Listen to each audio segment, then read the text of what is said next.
Policewoman. Tonight, the case of the scheming bridegroom, based on an episode in the career of Lieutenant Mary Sullivan for 35 years on the New York City Police Force.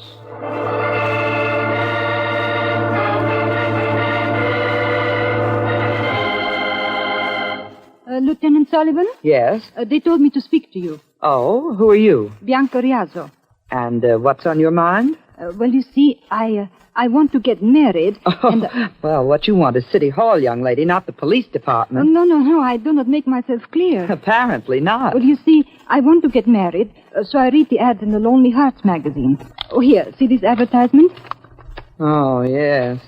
Sounds like most of the others. Oh, no, this one is different. Then why don't you answer it? I should like to, only I'm afraid. Afraid? Afraid of what? This man who looks for a wife, I think he's a murderer.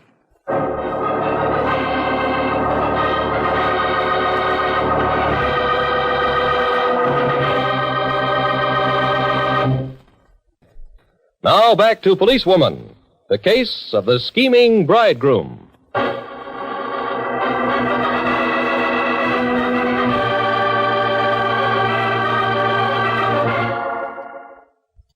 Sergeant Clark. Yes, Mary? Earlier today, Bianca Riazzo came in to see me. It seems she works as a maid in an apartment on Fifth Avenue. Oh?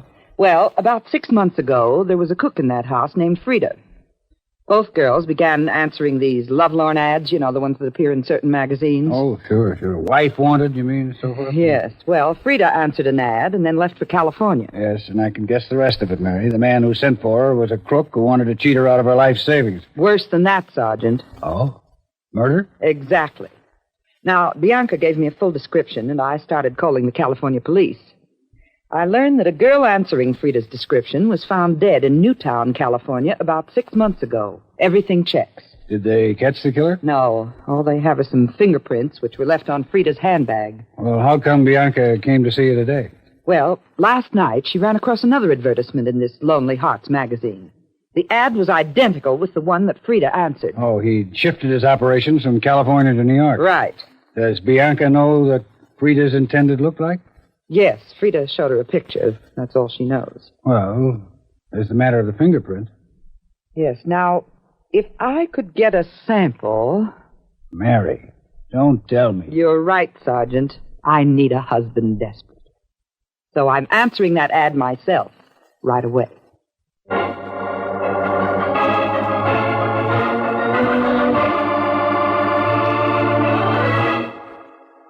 Hello, Bianca. This is Lieutenant Mary Sullivan. Yes, I've received an answer. The man's name is Pete Milford. We have a date tonight at a bar at 2445 East 14th Street. You got that? Yes, at 8 o'clock. Now, I want you to come to that bar. If you recognize Milford, I want you to say, "Very hot tonight, isn't it?" You get it? Very hot tonight, isn't it?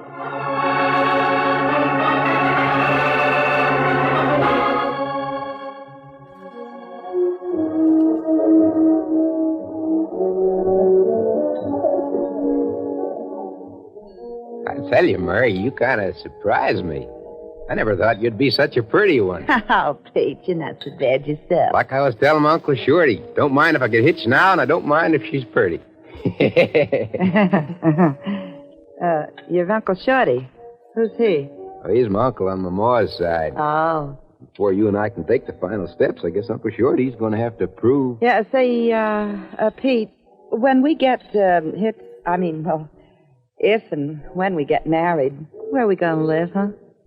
Well, I'll tell you, Mary, I got a hunk of farmland out west. The soil's not so bad, but needs improvements. Well, why haven't you made them? Got no money, Mary. Do you expect to get any? Well, I thought maybe the gal that I married, she'd have the money. Oh. You mind if I ask you, Mary, you going to contribute something? When we get, if and when we get hitched, huh? Why, yeah, sure I will. Oh, I knew you were sweet, Mary. Hey, you know, I don't even have no picture of you. Well, I got a little one here, Pete, if you'd like it. Oh. Yeah, I'll get an enlargement made, huh? Swell. Let me see, it's in my bag somewhere. Oh, yeah, here it is. Oh, that's mighty pretty, Mary. Yeah, looks just like you. Now give it back to me. Okay, but don't forget I want that enlargement. Sure. Oh, look, Pete, there's a friend of mine, a girlfriend. Hey, Bianca. Bianca, come here. Oh, Mary, imagine meeting you here. I want you should meet a friend of mine. Sure. In fact, you might say he's almost my fiancé. Oh, I'm so glad. Bianca, this here's Pete Milford. Pete Milford, glad to meet you. Likewise, I'm sure. Can you sit down with us? No, I must be going right away. Oh, come on, sit a while, huh? No, I can't. I'm not feeling too well.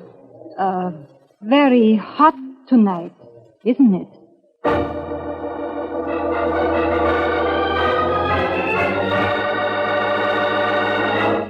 All right, Mary, give me the dope. I've just got a few seconds now, Sergeant, so listen carefully. Shoot. That picture of myself on your desk. Yeah? It's got Pete Milford's fingerprints all over it.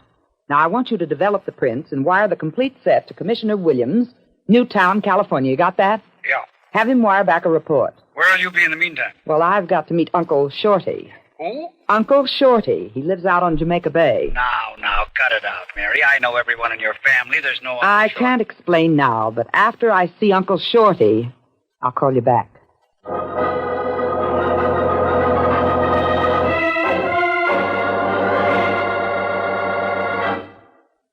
Mighty likable gal there, Pete.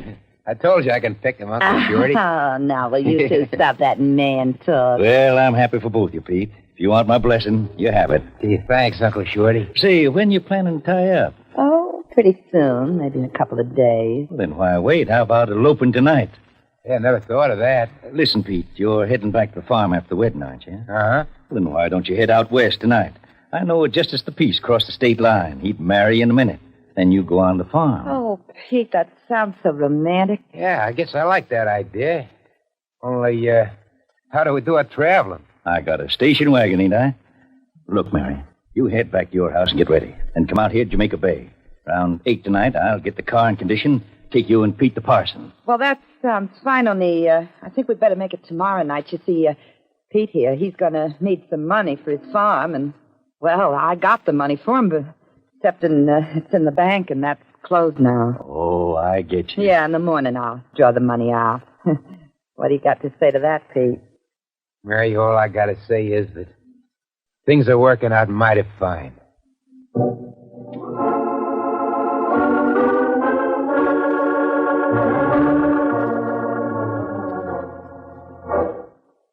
Hello, Sergeant. This is Mary Sullivan. Where were you all day yesterday, Mary? Well, just so happens I was out at Jamaica Bay, and, oh, by the way, I'm going back there tonight. You see, Pete Milford will be with me tonight, and, I expect the payoff. What? Yeah, now listen. The address is 47 Front Street. You got that? Yeah. It's way out in Brooklyn. It's a lonely spot, just the house and water. That is, in case you're interested. Well, sure, I'm interested. But listen, Mary, I've got news, too. Oh, you have? Go ahead. Got a report from California this morning. Well, don't keep me in suspense. The fingerprints found on the dead girl are not Pete Milford's. Mary, you still there? Yes. See, I'd kind of expected something else. Yeah, I know you did. Still going to keep that date with Pete? Yeah. Oh, this is a setback, I admit, but I can't drop Pete until I'm sure.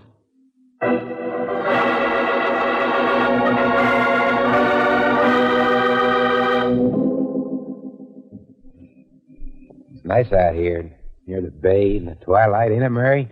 You know, I thought your Uncle Shorty was going to be waiting with his car. Uncle Shorty went down the road for a while, pick up some tools. Oh, I'm, kind of glad we're alone, yeah? because we're going to be married. I think there's something you ought to know, Mary. Oh, what's that, Pete? Well, you see, I'm not much for book learning, Mary. In fact, I can hardly read and write. Well, I wouldn't hold that against a man.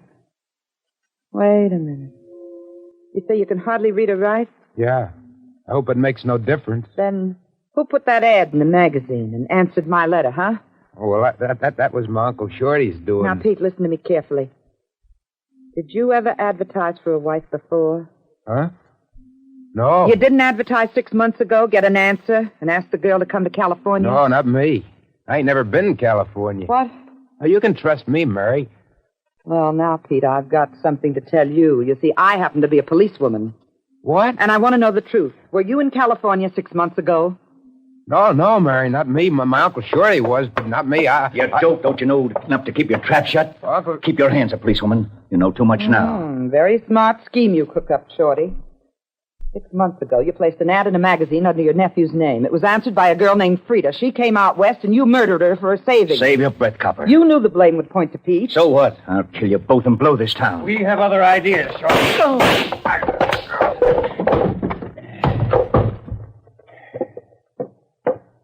He's out cold, Sergeant. Yeah. Lucky I didn't forget the address of this place. I was right outside. I saw and heard it off. Hey, is that the guy who's been courting her? Yeah, that's me. Oh, Pete, looks like you lost a wife.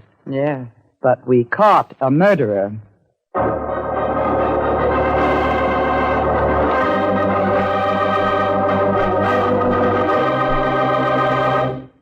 In just a moment, Mary Sullivan in person will tell you more about tonight's policewoman case.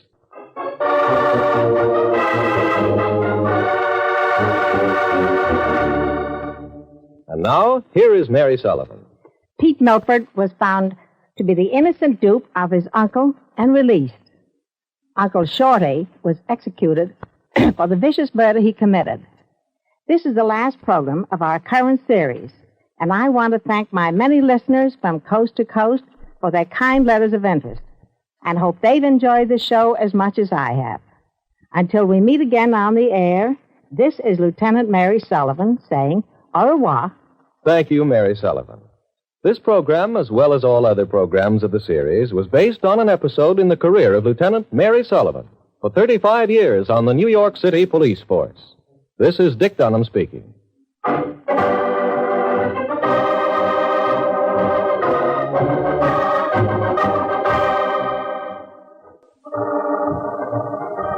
In the dramatic portion of tonight's policewoman case, leading roles were played by Betty Garde and Walter Vaughn.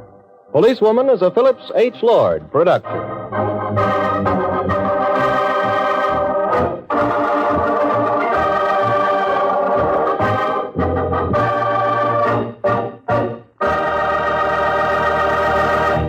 This is ABC, the American Broadcasting Company.